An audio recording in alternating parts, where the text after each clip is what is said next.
Martes 6 de enero, diario. Quiero dejar muy claro que esto es una obligación. A mí no me gusta escribir. Lo que pasa es que tengo que hacerlo porque a mi mamá se le ocurrió. Con esto de que empezamos el año y todo, mi mamá salió con que quería que llevemos un diario. Mi mamá es escritora y se pasa todo el día sentada frente a la computadora. Claro, a ella le gusta, pero a mí no. Esa es la diferencia. Educa, televisión para aprender. Presenta Literamanía.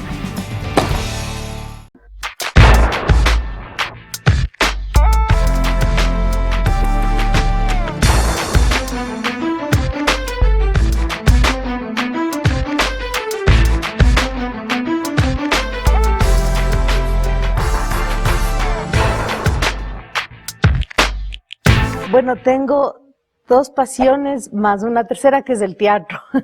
El teatro es también no podría vivir sin el teatro, es la puerta por la que entré y que me salvó de muchísimo. No creo que podría elegir uno de los tres.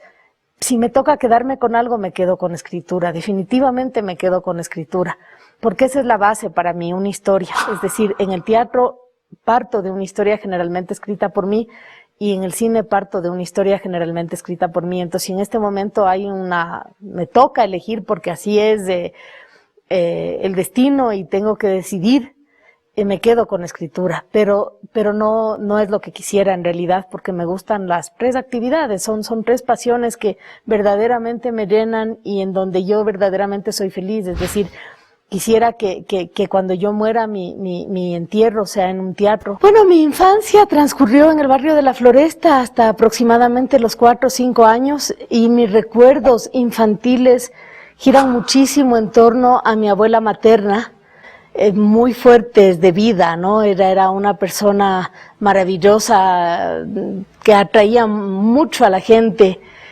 Su nombre era Lucía y falleció bastante pronto y creo que hasta ahora, a pesar de los años, la sigo recordando como alguien que marcó mi infancia.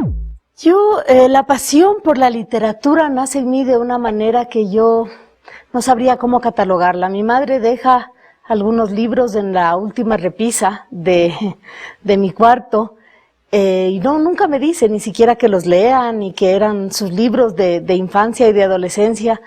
En mí despiertan una curiosidad muy grande. Yo empiezo a escalar las repisas para llegar a la última y empezar a coger cada uno de los ejemplares.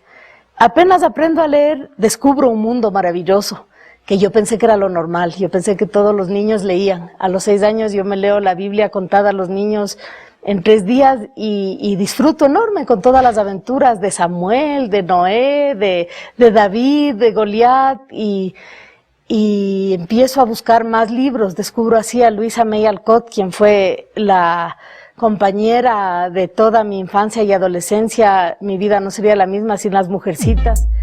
Bueno, si yo fuera más joven, me acercaría indudablemente a las novelas de Viviana Cordero, porque en ellas se encontraría efectivamente, primero, un pretexto ineludible para engancharme en la lectura. Las novelas de Viviana tienen esa especie de magia, ¿no?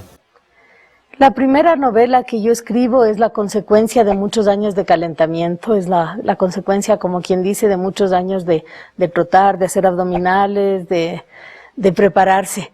Y surge a los 4 o 5 años cuando yo descubro la magia de la pluma sobre el papel. Hay un personaje en una película mía que lo interpreto yo mismo, que se llama Kiara, que dice que le gusta escribir porque el placer de la pluma sobre el papel es único. Esto yo lo descubro a los 4 años. Mi papá me regalaba estilógrafos esferográficos y para mí era lo mejor que me podían dar. Y de pronto me regalan un diario a los 8 años y empiezo, querido diario, y esto es maravilloso porque empiezo a contar. Hoy día me fui con mi mamá al supermercado, hoy día me peleé con mis hermanos. Empiezo a contar historias, empiezo a contar sentimientos, empiezo a contar emociones. Y desde ahí empiezo a llevar diarios sin saber que además había algo mejor aún, que era el poder inventarse una historia, ¿no? El poder encerrarse y crear una historia. Y esto se da más o menos a los 16 años, 17 años exactamente, el día en que mi padre fallece. Mi padre a los 40 años decide convertirse en escritor. Él había toda su vida amado la literatura, pero había sido un empresario.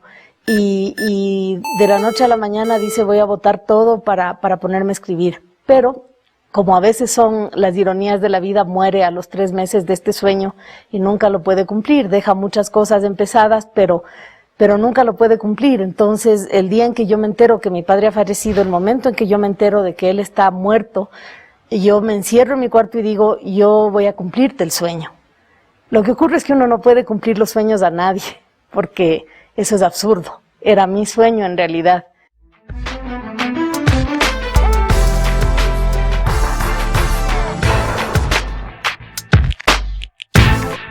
Mi mamá. Estoy muy enojada con él en este momento. Lo que pasa es que tengo una hermana melliza y por la tarde nos peleamos. Casi siempre nos peleamos. O sea que eso no es nuevo. Pero ayer nos agarramos y después de gritarnos empezamos a jalarnos de los pelos. Yo pienso que el escritor nace y se hace, porque he conocido gente con un talento impresionante y uno dice, ¿por qué no están escribiendo? El hacerse significa tener la disciplina. Creo que ocurre eso en todas las profesiones. Muchas personas se malgastan teniendo talentos maravillosos para ser grandes, lo que sea, grandes futbolistas, grandes cantantes, grandes actores, y simplemente porque es difícil tener la disciplina de trabajar, porque es difícil a veces decirle no a una noche de fiesta y decir no, quiero levantarme para ir a trotar porque tengo que prepararme para ser un gran boxeador, por ejemplo. Se pierden en el camino y grandes carreras quedan olvidadas. Pero yo creo que no solamente Viviana, sino todos los escritores y los artistas van fortaleciendo esa suerte de talento en la vida. No, para mí uno de los más grandes escritores es Gustave Flaubert. Esa novela maravillosa que él escribió, Madame Bovary, es una lección de escritura, es una lección de lo que significa investigar dentro de la psicología del ser humano, el hecho de que él pueda describir tan bien esa decepción que siente la mujer a lo largo de su vida, esos sueños de que por un encaje más o por un vestido más uno termina en unas deudas tan impresionantes que finalmente llevan a un suicidio, que es el suicidio de Madame Bovary. Es demasiado fuerte, ¿no? Es una lección en realidad de cómo hay que escribir. Le tomó a Gustave Flaubert muchos años escribir Madame Bovary. Lo vemos en sus cartas a Louise Colette, cómo fue el proceso, y yo la admiro muchísimo. Creo que ella, más que una artista que describe paisajes o atmósferas, es una artista que confecciona personajes. Y esto son personajes muy cercanos a uno. Fíjate, la novela El teatro de los monstruos, por ejemplo, que es una novela que gira alrededor de 4 personajes que cuentan la misma historia en el mismo tiempo, ¿no? Como una confección cinematográfica. Esa novela ha tenido mucho impacto y mucha importancia en las lecturas de los adolescentes. Ha llegado a ser la favorita de los muchachos que están en 5º y 6º curso. Personajes están tal vez en su gran mayoría en contra del medio, porque supongo que viene de lo más profundo de mi ser el rechazo o la rebeldía. Yo creo que mis personajes todos son rebeldes por naturaleza y tienden a cuestionar el lugar donde se encuentran. Supongo que es algo que viene muy de mi interior, el hecho de cuestionar dónde yo estoy y qué es lo que estoy haciendo y cómo me siento y cómo veo la reacción de un país que no es muy artista en realidad. Entonces siento esa contra, obviamente. Hay gente que reacciona muy bien, pero soy consciente de que la gran mayoría prefiere el fútbol al arte, entonces sin menospreciar ni desmerecer para nada al fútbol, pero sí tenemos una competencia muy fuerte. Nosotros consideramos una sala llena de teatro 80 personas. Si un estadio va con 80 personas, creo que lo consideran un fracaso enorme. Entonces, uno tiene que aceptar, ¿no?, de alguna manera el medio en el que vive, pero eso no quita que uno no pueda rebelarse y uno no pueda a veces pegar estos gritos de de, de ahogado, de decir esto no me gusta. Creo que mis personajes todos lo dicen a su manera, unos se adaptan mejor que otros, otros llevan la decepción a cuestas. No sé si solo es del medio, sino también la vida, ¿no? Es decir, a cada uno de ellos les duele la vida también, entonces, más allá de en dónde se encuentran o del medio que les rodea, es también lo que les pasa en su interior y las emociones que les carcomen por dentro.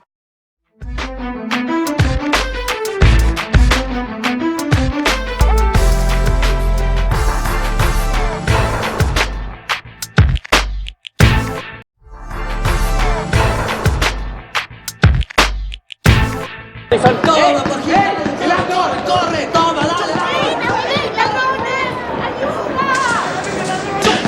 ¡Corre! ¡Muévete!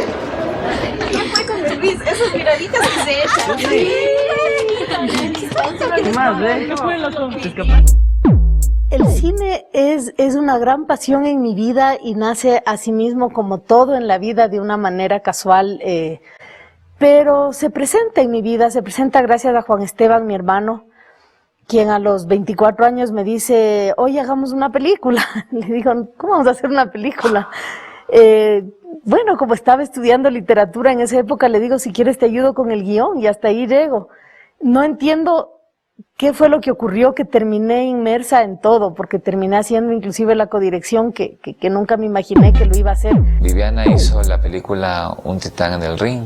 Es una recuperación de una lucha antigua que es lo que se llamaba el famoso Cachascán, en donde Viviana trabaja desde el plano social. Además, hay una cuestión interesante en esa película. Los personajes, niños y adolescentes, no eran actores, sino que ella los adaptó, ¿no?, dentro de su propia realidad en la película. Estoy rodando una película, me siento totalmente dichosa en esa tensión, en esas horas extras de trabajo, en esas amanecidas, porque estoy haciendo algo donde soy feliz. La gente a veces dice, pero ¿qué tiene de divertido esto? Todos están sufriendo, todos están muriéndose de hambre, todos están estresados. No sé, no lo puedo describir, es algo que uno ya no puede explicar por qué uno es feliz en medio de las luces, del caos, de la falta de dinero para terminar la película, de todos los problemas que se presentan diariamente en un rodaje, pero ahí es donde yo me siento bien. Es decir, supongo que es como el médico que entra a un quirófano y entra en cirugía y está en su mundo. Viviana en el trabajo es un poquito estresada, tal vez. Es como que siempre se pone nerviosa antes de los estrenos. Pero en realidad trabajar con ella es súper chévere porque te da mucha flexibilidad al rato de preparar uno de los personajes. Te da mucha libertad que otros directores no lo hacen.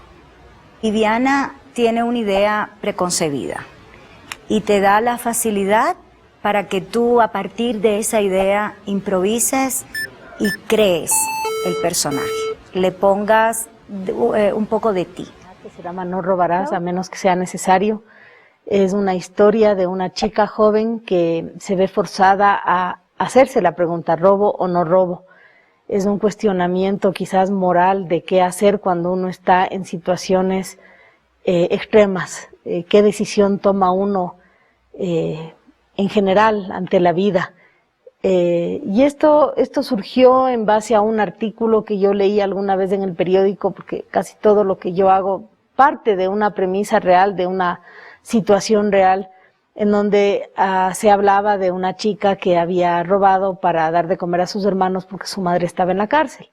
Entonces, sin saber más, ya se me vino a mí el deseo de crear una ficción, en este caso una película. Para mí es una película bien especial porque es una película en donde participó toda mi familia, es decir, fuimos un trabajo, se hizo un trabajo no de equipo, sino de familia. Mi marido hizo la dirección de fotografía, hizo la edición, la supervisión técnica, la colorización, la coproducción. Mis hijas, una de ellas compuso la música de la película y actuó, la otra también actuó. Permitieron que esta casa se convierta en la productora, en la oficina, soportando a veces que sus espacios quedaban totalmente cada vez más cerrados, ¿no? Entonces, claro, el hecho ya de dejarla para siempre, porque una vez que se estrene ya la película es del público, ya nosotros estamos en otra, es algo muy, muy especial, muy fuerte. O sea, a la vez tengo un deseo muy grande de que ya la película salga de mí y a la vez digo, qué pena, la voy a extrañar. O sea, va a ser parte de mis recuerdos más intensos. ¡Qué huele rico! ¡Mami! Hola, mamita. Hice un sancocho para chuparse los dedos. ¿Con carne? Sí, con carne, con arrocito, con choclito, como a ustedes les gusta. ¡Qué rico! Hola, mijo. Hola. ¡Ay! ¿Que llegaste temprano?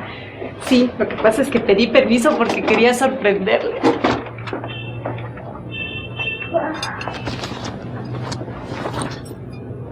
Te traje algo.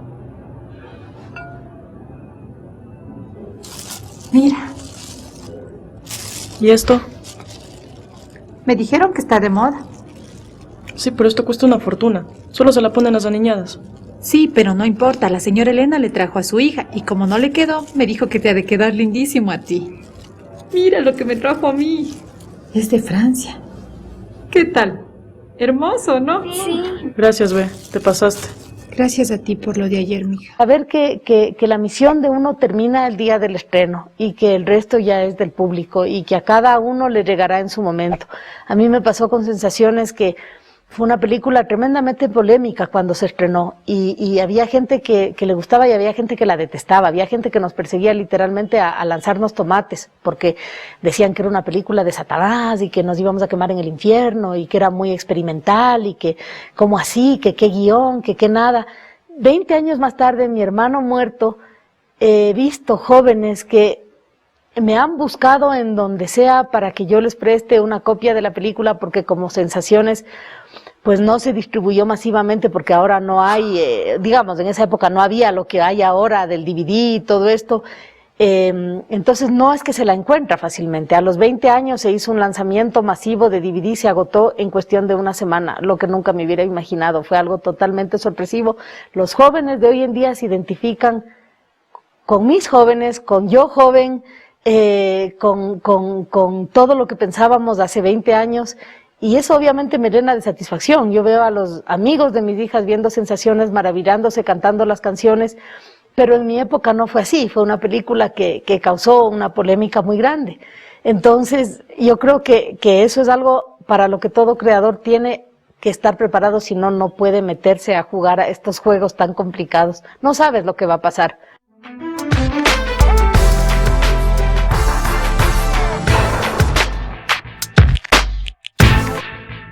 Flaco, ¿será que un día llega la cambia de la que hablaste? Ya de venir, pues ya de venir. ¿No ves? Yo estoy en las mismas que ustedes. Hola. Verás, yo vine acá con mi novio, ¿ya? Pero creo que me perdí. Y mi mamá no contesta el celular. Bueno, suena raro. Pero mi papá está de viaje y no me puede venir a ver. Porfa, si llega esa camioneta, ¿me puedes llevar, please? ¿Por qué estás tan nerviosita, luego? Amores.com es una obra de teatro que surge en el mes de noviembre del año pasado, es decir, del 2011.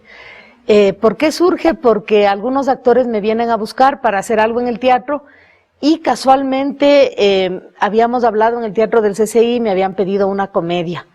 No se dan las cosas y tenemos que esperar un año y más, un año y 2 meses para poder estrenarla. Y es una obra que nos ha puesto a prueba verdaderamente a todos en lo que significa la perseverancia y la paciencia. Nos hemos divertido muchísimo porque es una obra cómica, es decir, trata de la búsqueda del amor y de la mentira en el internet, en un cafenet. Cómo todo ser humano se pone una máscara. Entonces el hecho de la creación misma nos ha traído muchas risas, hemos gozado haciéndola. En lo personal estoy muy orgullosa del logro actoral. A medida que íbamos ensayando, ella iba escribiendo a la par de las ideas que iban surgiendo de cada actor. Entonces una dramaturgia que surge de una idea, pero que al final es una creación colectiva. Adolescente quiere ser escritor y me pregunta qué consejo le daría, Primero le diría que lea, primero. Segundo, que siga escribiendo, que escriba. Nunca se va a acabar la escritura, nunca. Unos pocos son los destinados a vivir un futuro glorioso de la literatura. Existe una J.K. Rowling que revolucionó completamente y que los niños se volcaron, no solo los niños, los adultos se volcaron a sus libros. O sea que eso existe, eso no es inventarse, es una realidad y uno puede soñar. Y cuando uno tiene 15 años, 16 años, 17 años, uno debe creer que puede llegar a las estrellas. Electra, siempre he sido obsesiva. Quizás es mi peor defecto y lo he pagado.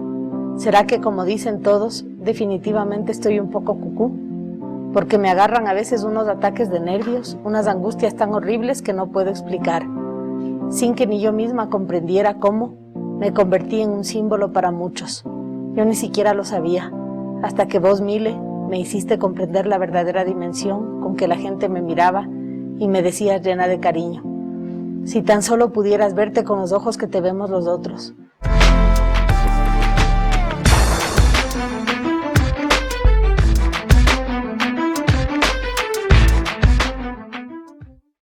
La pasión por la literatura o por la necesidad de contar, bueno, yo no sé, eso yo creo que puede ser hasta algo genético, ¿no? O sea, yo creo que no es algo que se lo pueda racionalizar. Sí hay la necesidad de escribir, que es como lo que los psicólogos llaman pulsión, ¿no? O sea, que yo tengo esa obsesión por tener que escribir que pues todos los días.